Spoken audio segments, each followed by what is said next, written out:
it was like 110 to 130,000 drug-related deaths from pharmaceutical drugs. And how many from magic mushrooms still? 0. How much more proof do you need that these are safe?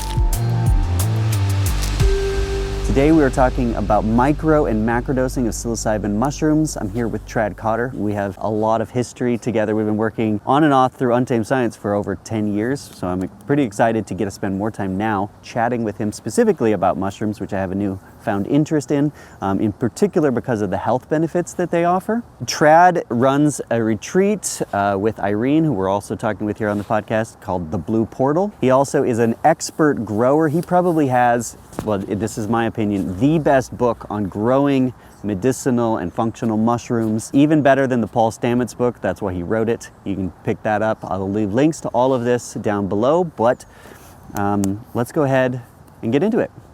I think we should just dive right into psilocybin. When you meet people that have never tried psilocybin, how do you approach it with them? Like, you obviously have a science background. What's the process of kind of explaining it to them? The easiest way to convey trying mushrooms for the first time would be, it's very, very dreamlike. It can be a very heavy feeling, and it really depends on the dose, right? So we're here talking about dosage today too, about microdosing versus macrodosing. So if I was to describe microdosing, which is small amounts, to me it would feel like, you might get a little tingle in the fingertips at different strains. So anything below 300 milligrams, let's say, of a particular strain might feel like a energy boost, like 10 cups of coffee, but with like a wine buzz, Mm-hmm. And you're a little bit, but you're not loopy. You're super sharp. It feels like you just sharpened your knife, right? And you're able to focus and concentrate on things. So one of those feelings at a microdose would be a feeling that would last maybe just 2 or 3 hours, a really nice, almost like a non-narcotic state of just bliss, where you can forget about your problems and maybe even pain, headaches, things like that, of that nature. So it's a very mild antidepressant type of a feeling. Right. Where you can focus on things. Now at a higher dose, forget focusing, right? You are going into an area of your mind and space that is uncharted.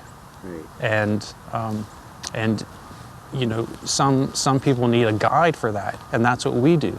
I think it might be useful for people just very briefly, because if they're clicking on this video, they're going to know maybe what psilocybin mushrooms are, but I find that a lot of people still confuse them with the red and white mushrooms. They still do. I'm surprised, but give us a little overview of psilocybin containing mushrooms, kind of from macro view. Right. So psilocybin containing mushrooms are very unique, and they're tryptamine compounds, and they're very serotonin-like in their nature, very identical to what's in the human brain.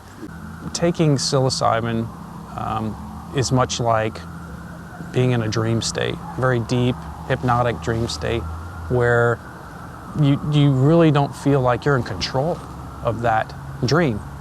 It's you're the actor or actress, and you're in this play, and your mind has stored memories and files, and some say the past and maybe even the future, and there's ways of getting access to that simulation of what was you and what can be you.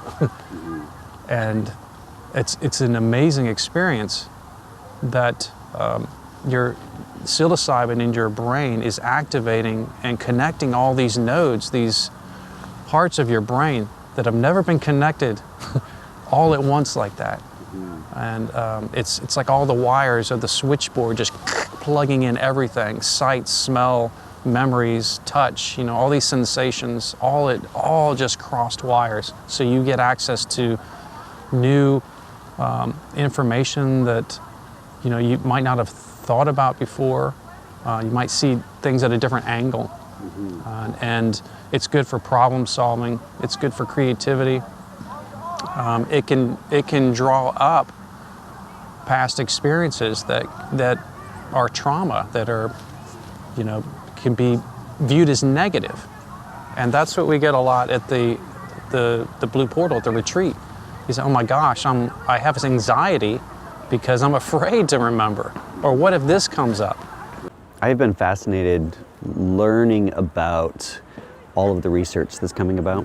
Because I come from this background, which is probably a vast majority of people, that if you hear claims about the benefits of something, I'm a little skeptical until I see the science. And so, that's a lot of the natural medicines. I don't necessarily subscribe to the because it's natural, then it's obviously good for you right away. I want to see what's been happening. And with so many different things, I realize there's almost been no research done on them. What I think is really cool about psilocybin is that, through Johns Hopkins and the New York studies and the stuff in England, that we're starting to see that there's real benefit, especially in things like depression. What would you say are the main benefits that you've seen, but also that you've been encouraged that the research is showing? Number one, probably the number one benefit, non-narcotic and non-addictive. Number one. That itself, you can say, don't worry about it because you're not going to get addicted to it. No way. Yeah. There's zero chance to be addicted to mushrooms. It almost has a repellent type effect because it's done its work and your brain takes over and says, you're okay, you don't need anything. And it's not just about, and it's non-toxic. I always joke around and say there's no LD50, which means lethal dose for mushrooms. And I always joke around and I say, because I've tried, I've tried large amounts. And you just go deeper to the point where, you just shut off, you go to sleep. It's that just, okay, you've reached that threshold. But the non-narcotic, non-addictive nature, which the FDA and all that, they're trying to sort that out with the legality of Schedule 1 being highly addictive and non-medicinal. Well, the first one is totally wrong. And then toxic, the toxicity is not there. And even compared to LSD, mushrooms are. Psilocybin itself is, identical to what's, almost identical to what's in your human brain. It's just, you're just flooding it for a minute, for a couple hours. So how do you put this idea, though, into perspective? Because it's non-addictive, yet everyone I know who's gotten onto mushrooms seems to be a mushroom person after that. And it's like, I've had the same experience. It was like, took me a while, tried them, and then I was like, oh, it's not what everybody says they are. It's actually really beneficial. Took me a long time before I tried it again, but I'm like, now it's a tool. I'm not using it all the time, but I've kind of become a mushroom person. Yeah. Right? So there's that. It's ingenious that, it's ingenious like fungal intelligence that, especially the state of the world right now, where there's so much destruction on the planet, and we're looking into our phones and getting away from nature. That these little fungi contain like 2% and 3% of their biomass, like in crystalline form. Why would it do that? It's not for its own benefit, right? It doesn't. How does it benefit from that biologically and for its biochemistry? Why does it need to produce psilocybin? It has no neural network, right? It doesn't have a nervous system where that can affect itself. It affects mammals. It affects the mammalian brain. Is such an act of evolution. And also by taking mushrooms, as you know and I know, that you are embedded like this, the nature, the wonder of nature is like a code that it has that's injecting it into into your consciousness and subconsciousness that the world is fragile and you need to take care of it. And so what do? During and after one of these sessions or trips is you go outside and you're just looking at flowers, you're looking at the trees, and you're looking at nature, and you're just like, wow. And you just feel like you're dissolved into the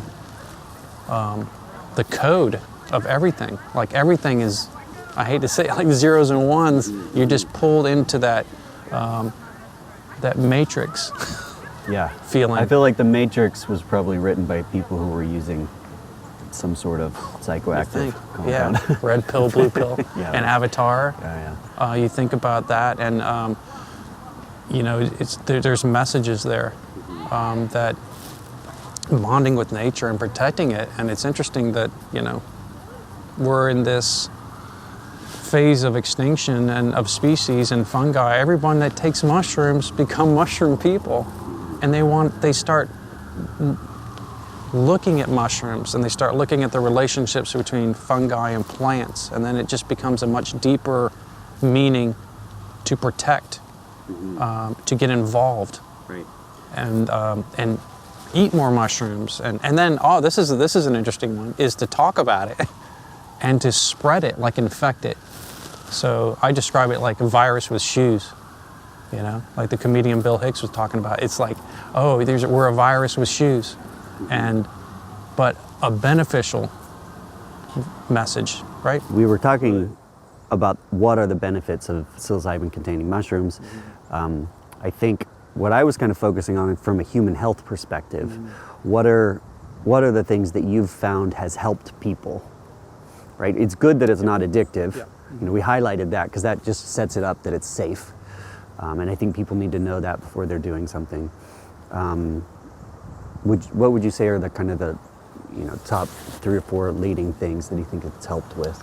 Okay, so maybe the top 3 or 4 benefits that I see for psilocybin-containing mushrooms would be low-dose macrodose is number 1 is a physical sense. In other words, you begin to start taking care of yourself. You start noticing, you know, one of the main focuses is diet, like what you put in your body and what you put on your body. You know, your skin is the largest organ. Then you start thinking about, oh my gosh, I'm absorbing stuff. And when you're tripping, you feel like you're transparent, like you're absorbing things. So with the different sessions that you've run and the people that have come through, and then also just in life, people will often improve their health afterwards. That's kind of a big effect. Of course, yeah, and even for those who are on weight or off their weight target, you start to see changes in diet, you know, that junk food, fast food, start leaning towards cooking your own and making your own, growing your own food, knowing where it comes from, like really just being sentient in that mind and taking care of yourself. I mean, and then you start feeling the toxins, like physically feeling, like where is that food coming from? What is it sprayed with? And you can almost taste it, you know, and your body starts to reject it. And that's one of the things with mushrooms is that, you know, for anyone who is, let's say, struggling with a substance abuse problem like nicotine or alcohol, and it feels like, and I've experienced this before, and I say this on camera because it's true, like when me and some other folks were taking mushrooms and we were younger, much younger, and we would party during the week and drink beer during the week, but as soon as you took those mushrooms, you wanted nothing to do with alcohol. And water never tasted so good and clean. Now, why is that? It's like, and then when you try to take a drink, or maybe when someone tries to take a smoke, you feel sick.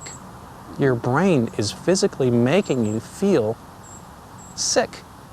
And so it's a good reinforcement response. And interesting that your brain knows what your body wants and what it needs and what's bad for it. And you will physically not feel good doing that.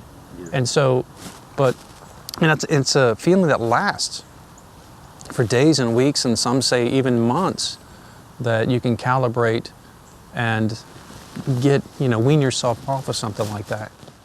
Does it seem to be helpful in the addiction space, trying to get people off of addictive substances? Oh, for addiction, absolutely. And Irene would speak deeper on that. Irene Dubin is an addiction specialist and counselor. And she saw fit to take those courses and certifications because she knew, like, it fits perfectly into this. Now, when someone says addiction, what do you think of, right? Well, tobacco, alcohol, hard drugs. Okay, then what we're not talking about is just addiction in general to behavior. Addiction to toxic relationships, which I could speak to that. Addiction to abuse, loving your abuser, like things like that. Like, there's addiction. You're addicted to everything. You're addicted to just your emotions. You're addicted to getting up and being in that sequence every morning at 8 and going to bed at 10. It's like every single thing is a pattern. And so addiction is patterns.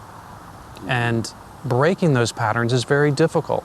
Addiction's an interesting thing to talk about, and I don't know fully how to explain it, but it seems like there's a little bit of you need a reinforcer, and I would imagine dopamine, maybe some serotonin are involved. It sounds like here we're dealing with a substance that can alter your brain chemistry to maybe make you not so dependent on the molecule for the reward, so that it allows you time to break a habit. Is that how you see it? Something like that? That, and we do hear, we've got group threads for our retreats.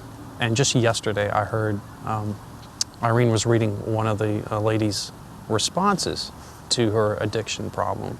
And she said it in a very curious way, and I might be able to read the text.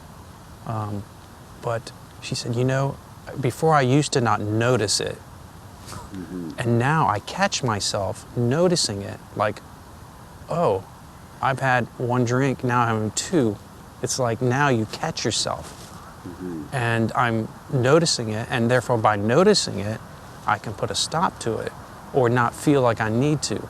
So there's an awareness going on, more of an awareness that you didn't. And see, there's the pattern breaker. Also, it's your environment of, let's say we talked about the physical addiction, let's say alcohol or nicotine. And if you're coming to the retreat, that isn't around, right? We don't allow it. And so we can't control the environment when you go home. We can't control the environment when we drop you off at the airport, right? So what's at the airport? Bars. Lots of bars that open at 8 a.m. That's not normal. Most bars open in town at we're in the South, say 11 o'clock in a small city. But there you have it. And we've had, reports, and that's the challenge of going back into the environment or going home and having a spouse or a loved one that you live with who is part of the influence, like you said. You need to remove yourself, and it's not just yourself. The mushrooms start to make you wonder about your environment. Yeah, I think kind of an awareness to things happening around you is a good thing that happens.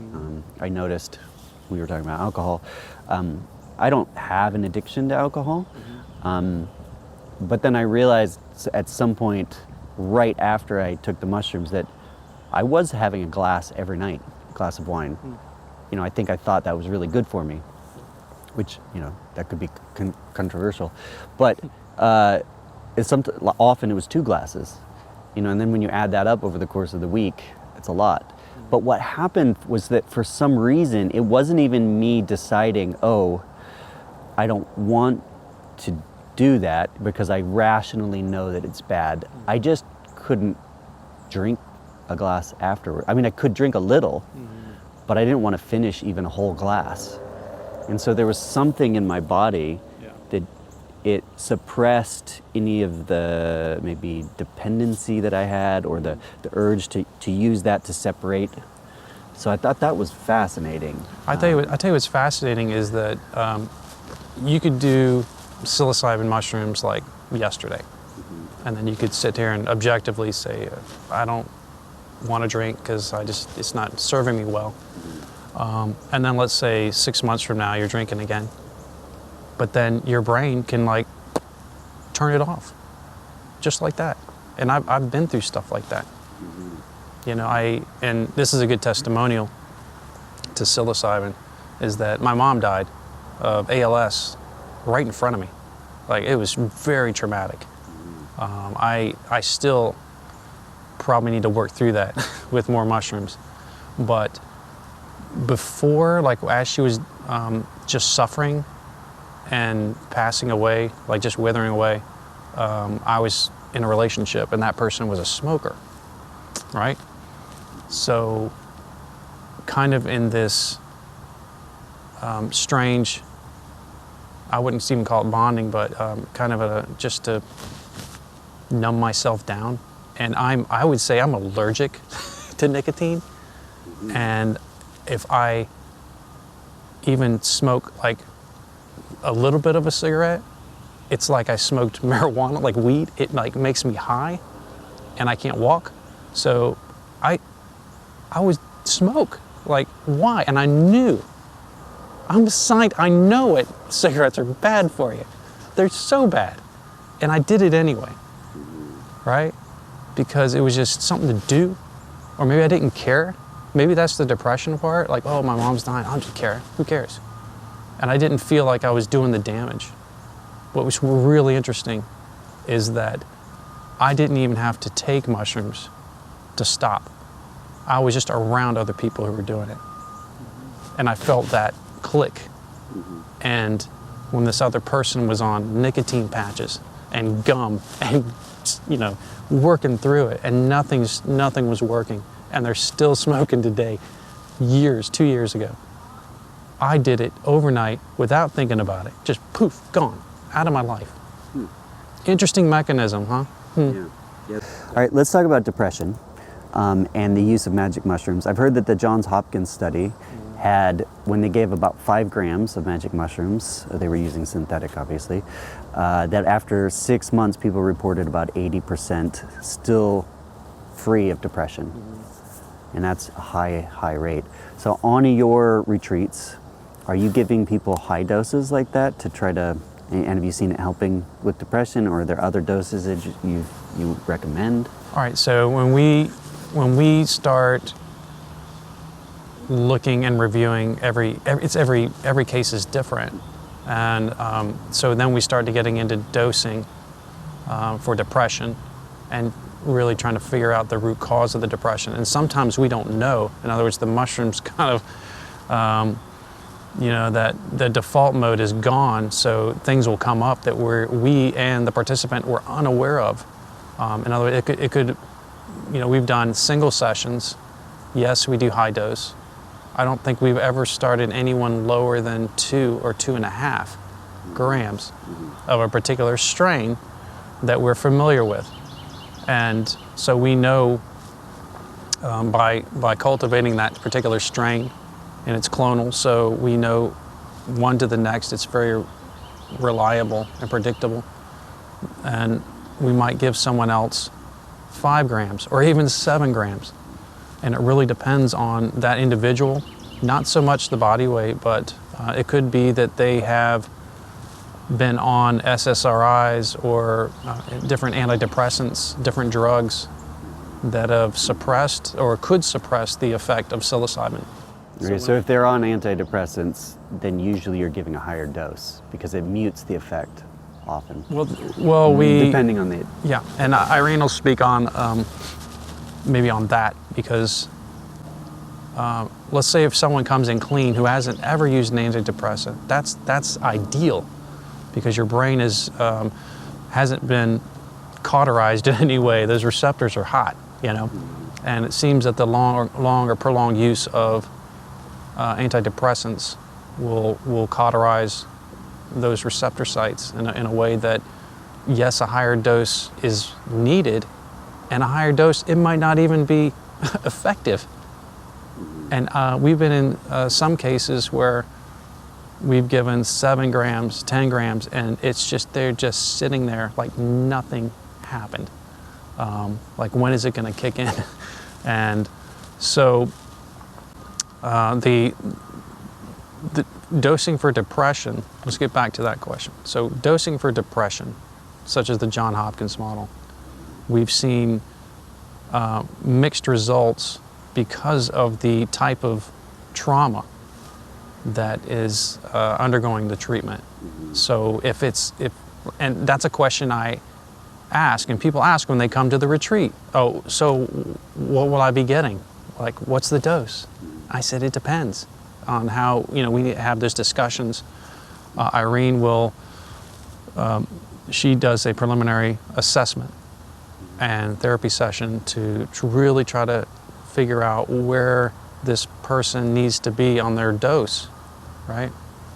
And if they have 2 sessions that week, we might start them out with, 2.5 grams to let them dip in the water and let them get maybe past anxiety first and get some experience in the psychedelic state so they can relax. And a lot of times the first dose can be uncomfortable, it can be scary, and but it's not scary when you're with us. But usually the second dose is the big one where you could have a breakthrough, and even a third dose could be gluing everything back together. So what you'll see is there is a model, the current model is 3 doses is the most effective, not a single dose, for deeply rooted trauma and depression. Can you do those day after day? You just bump the dose higher and higher? Generally with multiple sessions, like we say a double dose week, or we have days in between, because you need a break. Your mind, your brain needs that time to reintegrate and to process what happened. So it's not a good idea to macrodose back to back every day. You need time to process. So we use a resting day, a reintegration day, and then also that prepares for the following session, which would be the second session, which would be a higher dose, typically a higher dose. And one of the reasons is for a little bit of that, not dependency. Irene, what did you call that when you up the dose? Well, you get a little bit resistance to it, right? That's it, okay. So let's say that our target, let's say on the first one is 2.5 grams or 3 grams, and then we decide with the participant, okay, we want to go deeper, we want to, we see the fossil, we see the surface, now we want to dig it up and get the whole thing out. It's like an archaeological dig. We might go to 5 grams. So we might add 5.5. We might add just another 500 milligrams, something like that, to offset the resistance factor of that. And you get like a tolerance to it. Tolerance is a good. Changes chemically in your body. Tolerance is a good word. It's not like alcohol where they could say, oh, if you drink 1 beer and you're a cheap date and you get buzzed, and then if someone's drinking a while, like some people I know, they drink 10, 12, 24, and they're not even affected. That's tolerance. And mushrooms are different. So it's very difficult to build up a tolerance like that. In other words, someone won't take 5 grams, and then if they do it all the time, they're not going to be able to take 100 grams. It doesn't work that way, right?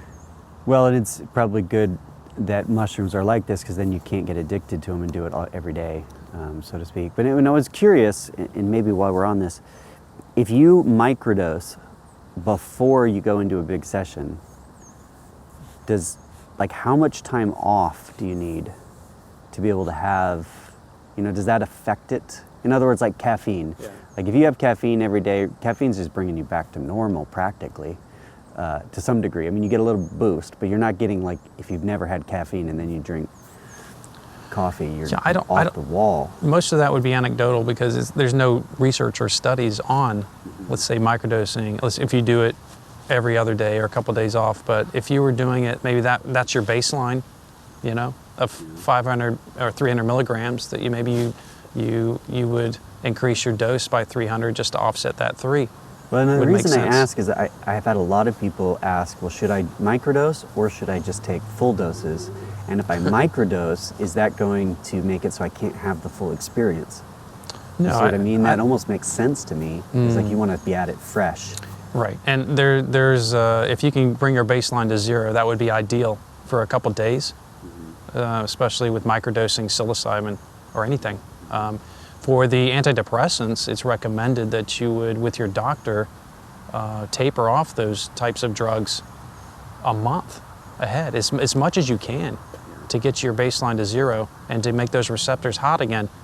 And there's other drugs like Adderall, and Irene's the pharmacist, so she'll speak on the different types of drugs or classes that may affect the effect of psilocybin. So microdosing versus macro, I would tell you that symptomatically, like if for mild depression, that could be what I would call a Band-Aid, and it's not going to get to the root of the problem. In other words, it would be something you would take on a regular basis.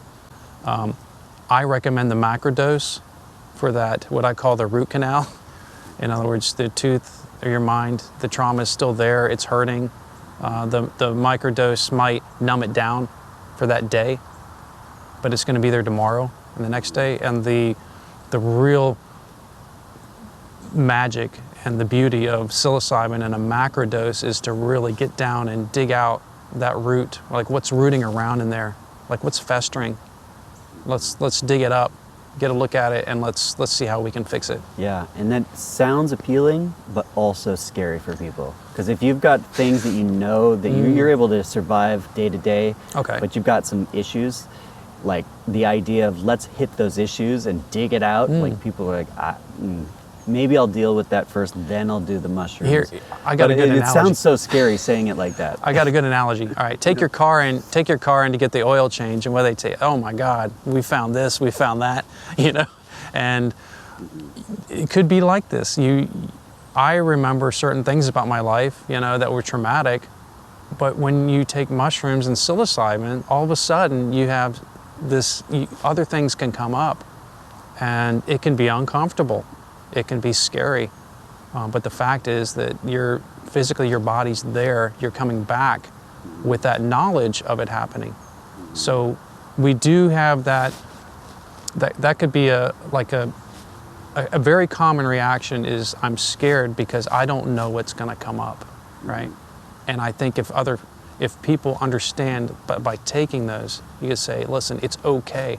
You might, in that psychedelic state, walk into the room and see something that was really traumatic, really scary, like a demon.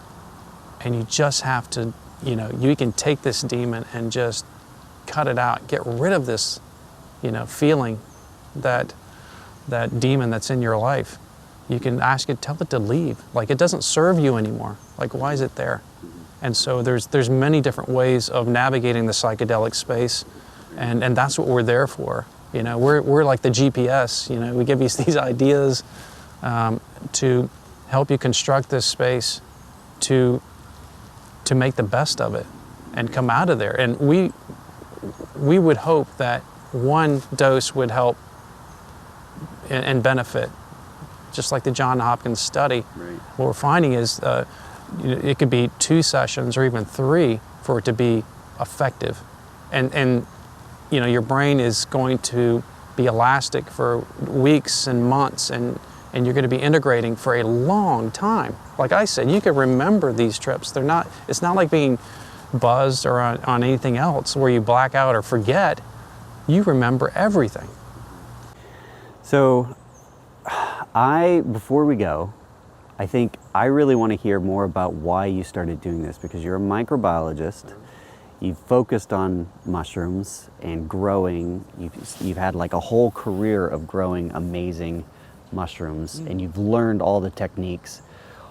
Why now have you shifted your career into doing psilocybin retreats?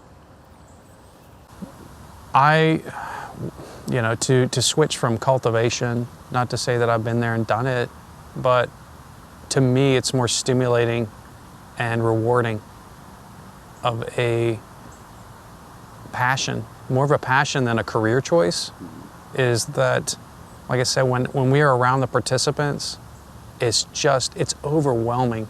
Like, we have to, as facilitators, and being around Irene is just seeing that, you know, you have this space, this container of individuals who come, who really need your help. And it's like, I have the ability to do that. You know, why wouldn't I make that decision? And it's, to me, it's really rewarding to wake up and to be able to talk to these participants as human beings. And we're all suffering. We all have issues. And like you said, addiction is, everyone's addicted to everything. And to be able to be a part of that experience is I wouldn't call it overwhelming, but it's overwhelmingly just a positive, just a nice warm glow to it. And when we're in these spaces and we see the improvement that it makes in every individual's life, oh my gosh, that is like the reward, right? It's just like, why else would, this is what I was born to do, right? And the growing the mushrooms was the stepping stone to get there, of course. And you can't have a retreat without good medicine. And so, I don't know if it's by luck or by fate, serendipity, you call it, that I started growing mushrooms when I was 20 and they were illegal, and now we're starting to see this revolution and this paradigm shift of healing, you know, and getting away from drugs and dependencies. And, you know, the pharmaceutical drugs are addictive, and that's exactly what we're trying to break. And, you know, Robert Rogers, you've had him on here before, good friend of mine. I'm going to steal your line, Robert, sorry. He's like, when they say, how can that be effective, right? How can that be effective? How many reasons, there's no evidence that this is effective. Well, you see that how many people have died from taking magic mushrooms? How many people have died or overdosed from taking mushrooms this past year? You want to take a wild guess? 0, right? How many people post-COVID died of overdoses from pharmaceutical drugs? It was averaging 30,000 people a year. And now, COVID, they hit a record. It was like 110 to 130,000 drug-related deaths from pharmaceutical drugs. And how many from magic mushrooms still? 0. And Robert said it best, how much more proof do you need? Right? Yeah. That these are safe, these are totally safe, and they're safe. Higher doses, please, if you're thinking about taking higher doses, don't do it alone. That is not safe. These have a physical and effect, and also your emotional space is very important. You will see it over and over, set and setting. You know, we have trained people in these rooms. We have Irene, the therapist. You know, we have doctors on call. Everything is thought out here. Great. And it's for everyone's safety that you take these psilocybin mushrooms for the effect, right? Therapy. And you come out, and then on integration days, you know, we start to glue everything back together. That's what's just amazing. Right. I love it. I love it. Well, thank you. I can't think of a better time to end it than that. If people want to learn more about what you're doing, because you have a lot of different things that you do, give me the rundown. The rundown? Yeah, you do a lot of things. Well, you know, just tell me. I mean, we can be found at the Blue Portal. That's our company, and I run it with Irene. She's the lead therapist, and also you can find me on my website, tradcotter.com. I know it's complicated. It's my name, .com. All right, thank you, Trad. Stay tuned for more here on Stone Age Man.